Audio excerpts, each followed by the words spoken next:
Le no limit signifie que, effectivement, au-delà des capacités technologiques de l'orthodontie, nous pouvons obtenir des améliorations de traitement spectaculaires simplement en travaillant la relation humaine et en déclenchant des processus biologiques ou en accentuant les processus biologiques utilisés.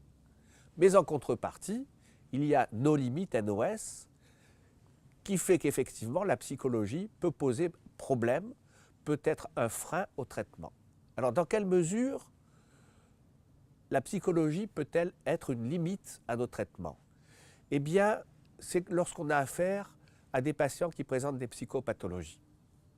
Par exemple, un paranoïaque va venir avec une sensation de persécution, son complexe de persécution, va se méfier de nous, va mettre en place tout un tas d'obstacles pour qu'on ne puisse pas le soigner, et ce qui va mettre le praticien dans un état de difficulté parce qu'il n'a pas l'habitude d'affronter des personnalités pathologiques, jusqu'au moment où ce paranoïaque, dans son scénario, va renverser ce complexe de persécution et va persécuter le praticien.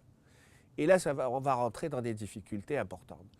C'est la raison pour laquelle il faut que le praticien soit formé sur ces psychopathologies, non pas pour les traiter, mais pour pouvoir les repérer sans protéger, c'est-à-dire les réorienter.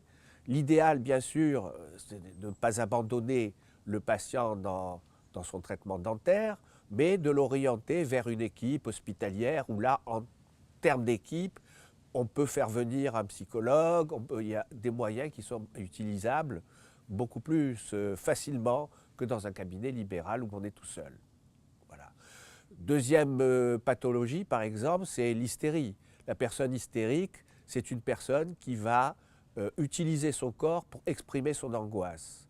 Donc, le praticien va se trouver devant des manifestations somatiques complexes, et là encore, il peut penser qu'il est responsable de ces effets, alors qu'il n'y est pour rien, puisque la cause est ailleurs, elle est psychologique. Et là encore, je crois qu'il a besoin d'être un petit peu formé à ce type de problématique pour ne pas se laisser culpabiliser par ces réactions psychosomatiques.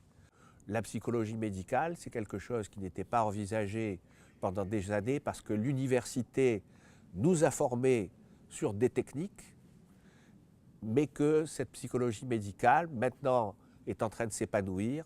Nous avons des praticiens qui font des DU d'hypnose médicale dans divers centres hospitaliers, et je crois que j'invite mes confrères à suivre ces DU pour apprendre vraiment quelle est la relation médecin-malade. Alors vous allez me dire, mais on ne va pas les hypnotiser.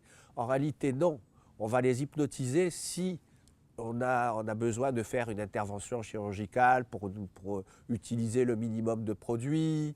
On va les utiliser pour des personnes qui, par exemple, voudraient arrêter de fumer. Mais dans notre cas précis, dans le cadre de l'orthodontie, on ne va pas utiliser l'hypnose en tant que technique d'hypnose médicale, mais dans notre rapport, dans notre façon de parler. En fait, l'hypnose, c'est la voix avec laquelle nous allons parler à notre patient au fauteuil. Nous sommes dans une relation privilégiée. La personne est allongée à côté de nous et nous sommes assis tranquillement à côté de lui. Et il suffit de parler gentiment, en prenant notre temps, et nous allons à ce moment-là faire passer le patient d'une relation de conscience et d'éveil à une relation de rythme différent, et ce rythme-là va permettre aux praticiens d'apporter des suggestions bénéfiques. Donc voilà, c'est dans ce sens-là, si vous voulez, que l'hypnose médicale va aider l'orthodontiste, et je crois que c'est une très très très bonne formation qui est assez rapide et qui apporte vraiment beaucoup de bénéfices. Et donc je pense qu'il est intéressant de suivre cette formation d'hypnose médicale. Il est intéressant aussi de lire les ouvrages que j'ai écrits qui sont le fruit de mon expérience clinique, qui ne sont pas simplement des ouvrages théoriques et qui permettent aux praticiens de faire d'énormes progrès, non pas seulement dans leur traitement, mais aussi dans leur propre vécu de la clinique orthodontique.